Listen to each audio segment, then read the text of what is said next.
नमस्कार दोस्तों, चलिए जानते हैं राजस्थान की फटाफट 25 बड़ी खबरें सिर्फ 10 मिनटों में। लेकिन उससे पहले आप वीडियो किस जगह से देख रहे हैं कमेंट में जरूर बताएं।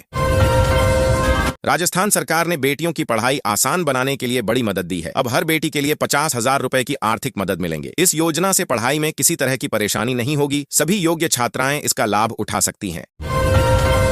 केंद्र सरकार ने असंगठित क्षेत्र के श्रमिकों के लिए प्रधानमंत्री श्रम योगी मानधन योजना के तहत 60 वर्ष की आयु पूरी होने पर 3,000 रुपए मासिक पेंशन देने की व्यवस्था की है। इस योजना से लाखों मजदूरों को बुढ़ापे में आर्थिक सुरक्षा मिलेगी और आत्मनिर्भर जीवन जीने का अवसर प्राप्त होगा। राजस्थान में होलिका दहन के लिए गोबर की लकड़ी तैयार करने वाली योजना से 1,000 महिलाओं को रोजगार मिला है। इस पहल ने न केवल पर्यावरण की रक्षा में मदद की है, बल्कि महिलाओं को आत्मनिर्भर बनाने और स्थानीय उद्योग को बढ़ावा देने में भी महत्वपूर्ण योगदान दिया है। राजस्थान में शहर के विस्तारित क्षेत्र को रोशन करने के लिए 1,350 नए बिजली के पोल लगाए जाएंगे। इस पहल से नई कॉलोनियों और बाहरी इलाकों में बेहतर प्रकाश व्यवस्था सुनिश्चित होगी। प्रशासन का कहना है कि इससे सुरक्षा बढ़ेगी, आवागमन सुगम होगा और नागरिकों को आधुनिक सुविधाओं का लाभ मिलेगा। राजस्थान के 37,696 सरकारी स्कूलों को जमीन का पट्टा देने के लिए मुख्य सचिव ने विशेष अभियान शुरू किया है। इस पहल का उद्देश्य शिक्षा के अधिकार को मजबूत करना और यह सुनिश्चित करना है कि गरीब परिवारों के बच्चे भी पढ़ाई से वंचित न रहें। अभियान से स्कूलों का विकास भी होगा। सूरजगढ़ में सरसों की कीमत 6,400 रुपए प्रति क्विंटल तक पहुंच गई है, जिससे किसानों में उत्साह देखा जा रहा है। उच्च कीमतों से किसान अपनी फसल से बेहतर लाभ कमा पाएंगे। प्रशासन ने मंडियों में सुविधा और बिक्री प्रक्रिया को सुचारू बनाए रखने के निर्देश दिए हैं। बीकानेर में जिला स्तरीय रोजगार उत्सव का आयोजन किया गया, जिसमें योग्य युवाओं को नियुक्ति पत्र वितरित किए गए। इस अवसर पर अधिकारियों ने रोजगार के नए अवसरों और कौशल विकास के महत्व पर जोर दिया। कार्यक्रम का उद्देश्य युवाओं को नौकरी दिलाना और उनके भविष्य को सुरक्षित बनाना है। प्रधानमंत्री मोदी अजमेर में HPV वैक्सीनेशन अभियान का शुभारंभ करेंगे। इस कार्यक्रम का उद्देश्य सर्वाइकल कैंसर की रोकथाम पर ध्यान केंद्रित करना है। अधिकारियों ने कहा कि अभियान के माध्यम से लड़कियों और महिलाओं को सुरक्षा और स्वास्थ्य संबंधी जागरूकता बढ़ाई जाएगी। अजमेर में आज PM मोदी की बड़ी हुंकार सुनने को मिलेगी। प्रधानमंत्री मोदी 16,686 करोड़ रुपए की विकास परियोजनाओं की सौगात देंगे। इसमें सड़क, शिक्षा, स्वास्थ्य और अन्य बुनियादी ढांचा परियोजनाएं शामिल हैं। अधिकारी उम्मीद कर रहे हैं कि इससे क्षेत्र का समग्र विकास तेजी से बढ़ेगा। राजस्थान के मुकंदरा हिल्स टाइगर रिजर्व में बाघ संरक्षण को मजबूत करने के लिए मध्य प्रदेश के बांधवगढ़ से भेजी गई मादा बाघिन प्रिंसेस को आज झामरा घाटी के सॉफ्ट रिलीज क्षेत्र में छोड़ा गया, जहां उसकी दहाड़ से आसपास गूंज उठा। ये interstate tiger translocation project Rajasthan में बाघों की आनुवंशिक विविधता और आबादी बढ़ाने में मदद करेगा। अलवर में सजा होली का रंगीन बाजार, जिसमें व्यापारियों और खरीदारों में उत्साह दिखाई दे रहा है। होली के लिए गुलाल, पिचकारी और मिठाइयों की खरीदारी जोरों पर है। प्रशासन ने सुरक्षा और भीड़ नियंत्रण के उपाय सुनिश्चित किए हैं, ताकि त्योहार धूमधाम और सुरक्षित रूप से मनाया जा सके। बांसवाड़ा के सरवर गांव में आज भी बुनियादी सुविधाओं का गंभीर अभाव है। गांव में सड़क, पानी और स्वास्थ्य सुविधाएं अभी तक पर्याप्त नहीं है। ग्रामीणों का कहना है कि विकास योजनाओं के बावजूद यह क्षेत्र पीछे छूटा है। प्रशासन को सुधार के लिए कदम उठाने की जरूरत है। राजस्थान के छोटे कस्बे भुसावर ने अचार उत्पादन में अपनी खास पहचान बनाई है। अब यह कस्बा अचार नगरी के नाम से प्रसिद्ध होने लगा है। स्थानीय उद्योग और किसान यहाँ की स्थानीय फसलों से अचार तैयार कर देश भर में बेच रहे हैं, जिससे रोजगार और आर्थिक वृद्धि बढ़ रही है। राजस्थान में 2026 की होली को खास बनाने के लिए पर्यटन विशेषज्ञों ने स्मार्ट ट्रैवल प्लान बनाने की सलाह दी है। यात्रा, ठहरने और सुरक्षा की योजनाएं पहले से तैयार करने से त्योहार का आनंद बढ़ेगा। विशेषज्ञों ने यात्रियों को भीड़ और ट्रैफिक से बचने के उपाय अपनाने की सलाह दी है। राजस्थान में एक इलाके में सीवरेज में 500 के नोट मिलने की खबर से भगदड़ मच गई। देखते ही देखते इलाके में सनसनी फैल गई। पुलिस ने तुरंत सुरक्षा व्यवस्था खड़ी कर दी और लोगों को नियंत्रित किया। प्रशासन ने जांच शुरू कर मामले की सच्चाई उजागर करने के निर्देश दिए।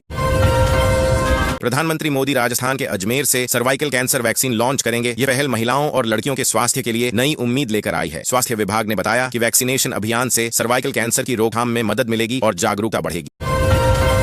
करौली में अवैध पार्किंग वसूली को लेकर जिला उपभोक्ता आयोग ने मिसाल कायम करने वाला फैसला सुनाया है। आयोग ने निर्धारित किया कि गैर कानूनी वसूली वर्जित है और नागरिकों को ऐसे मामलों में संरक्षण मिलेगा। इस फैसले से अवैध शुल्क लेने वालों के खिलाफ कड़ी चेतावनी भी गई है। होली से पहले राजस्थान में मौसम का मिजाज बदल गया है। मौसम विभाग ने 7 जिलों में बारिश का अलर्ट जारी किया है। नागरिकों को सुरक्षित रहने, खुले इलाकों में जाने से बचने और यातायात में सतर्क रहने की सलाह दी गई है। प्रशासन ने तैयारी और निगरानी बढ़ा दी है। राजस्थान सरकार की मुख्यमंत्री युवा स्वरोजगार योजना के तहत युवाओं को 10 लाख रुपए तक का ब्याज मुक्त ऋण दिया जा रहा है। इस पहल का उद्देश्य युवाओं को स्वरोजगार के लिए प्रोत्साहित करना और उन्हें आर्थिक रूप से सशक्त बनाना है। प्रधानमंत्री किसान सम्मान निधि योजना के लाभार्थियों के लिए आधार सीडिंग और DBT अनिवार्य कर दिया गया है। सरकार ने स्पष्ट किया है कि बिना आधार लिंक और डायरेक्ट बेनिफिट ट्रांसफर के किस्त जारी नहीं होगी। किसानों से शीघ्र बैंक खाते में आधार अपडेट कराने की अपील की गई है। राजस्थान सरकार ने घोषणा की है कि 10 मार्च से न्यूनतम समर्थन मूल्य पर गेहूं की खरीद शुरू होगी। खरीद प्रक्रिया मंडियों में होगी और इसके संचालन और हैंडलिंग की जिम्मेदारी स्थानीय आढ़तियों को सौंपी गई है।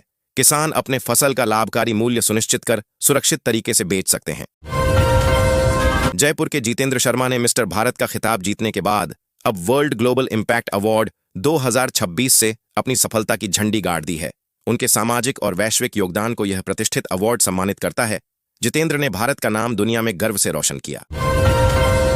भारतीय रेलवे ने श्रीगंगानगर मथुरा के बीच नई स्पेशल ट्रेन चलाने की घोषणा की है। ये ट्रेन यात्रा समय को कम करेगी और भीड़ भाड़ से राहत दिलाएगी। यात्रियों को सुविधाजनक सफर और बेहतर कनेक्टिविटी मिलने की उम्मीद है।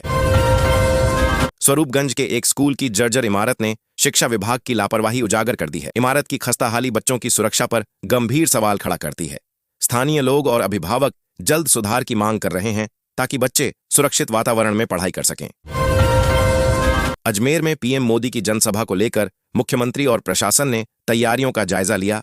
सुरक्षा, यातायात और स्वास्थ्य व्यवस्थाओं का निरीक्षण किया गया। अधिकारियों ने जनता की सुविधा और कार्यक्रम की सुचारू व्यवस्था सुनिश्चित करने के निर्देश दिए। आयोजन में बड़ी संख्या में लोग शामिल होने की उम्मीद है। राजस्थान में गर्मी ने समय से पहले दस्तक दे दी है। बाड़मेर में तापमान 35 डिग्री सेल्सियस के पार पहुंच गया, जिससे लोगों को मार्च की शुरुआत में ही तेज गर्मी का एहसास होने लगा है। मौसम विभाग के अनुसार नया पश्चिमी विक्षोभ जल्द सक्रिय होगा। भारत मौसम विज्ञान विभाग ने आने वाले दिनों में मौसम में बदलाव की संभावना जताई है। मुख्यमंत्री युवा स्वरोजगार योजना के माध्यम से राजस्थान सरकार प्रदेश के युवाओं की तकदीर बदल रही है। योजना के तहत युवाओं को स्वरोजगार शुरू करने के लिए आर्थिक सहायता दी जा रही है, जिससे वे आत्मनिर्भर बन रहे हैं। इससे बेरोजगारी घट रही है और नए उद्यमों को बढ़ावा मिल रहा है। प्रधानमंत्री मोदी ने अजमेर में कई विकास परियोजनाओं का शुभारंभ किया। इसमें सड़क, शिक्षा और स्वास्थ्य क्षेत्र से जुड़े प्रोजेक्ट शामिल हैं। अधिकारियों ने कहा कि इन पहलुओं से स्थानीय लोगों को बेहतर सुविधाएं मिलेंगी और शहर का समग्र विकास तेजी से आगे बढ़ेगा। बांसवाड़ा जिले में गर्मी शुरू होने से पहले प्रशासन ने पेयजल व्यवस्था को दुरुस्त करने के लिए कड़े कदम उठाए हैं। जलाशयों और टैंकर सेवाओं की समीक्षा की गई, पाइपलाइन निरीक्षण तेज किए गए और आपातकालीन जल आपूर्ति के लिए योजना तैयार की गई।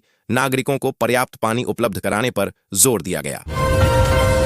परवन वृहद परियोजना हाथधौती क्षेत्र के लिए जीवनदायिनी साबित होगी। परियोजना के तहत क्षेत्र में पानी की उपलब्धता बढ़ेगी, सिंचाई सुविधा सुधरेगी और खेती व ग्रामीण जीवन पर सकारात्मक असर पड़ेगा। प्रशासन ने परियोजना की समय बाउंड कार्रवाई और निगरानी को प्राथमिकता दी है। प्रधानमंत्री किसान सम्मान निधि योजना के लाभार्थियों के लिए आधार सीडिंग और डीबीटी अनिवार्य कर दिया गया है। सरकार ने स्पष्ट किया है कि बिना आधार लिंक और डायरेक्ट बेनिफिट ट्रांसफर के किस्त जारी नहीं होगी। किसानों से शीघ्र बैंक खाते में आधार अपडेट कराने की अपील की गई है। राजस्थान सरकार ने घोषणा की है कि 10 मार्च से न्यूनतम समर्थन मूल्य पर गेहूं की खरीद शुरू होगी। खरीद प्रक्रिया मंडियों में होगी और इसके संचालन और हैंडलिंग की जिम्मेदारी स्थानीय आढ़तियों को सौंपी गई है। किसान अपने फसल का लाभकारी मूल्य सुनिश्चित कर सुरक्षित तरीके से बेच सकते हैं। जयपुर के जितेंद्र शर्मा ने मिस्टर भारत का खिताब जीतने के बाद अब वर्ल्ड ग्लोबल इम्पैक्ट अवार्ड 2026 से अपनी सफलता की झंडी गाड़ दी है। उनके सामाजिक और वैश्विक योगदान को यह प्रतिष्ठित अवार्ड सम्मानित करता है। जितेंद्र ने भारत का नाम दुनिया में गर्व से रोशन किया।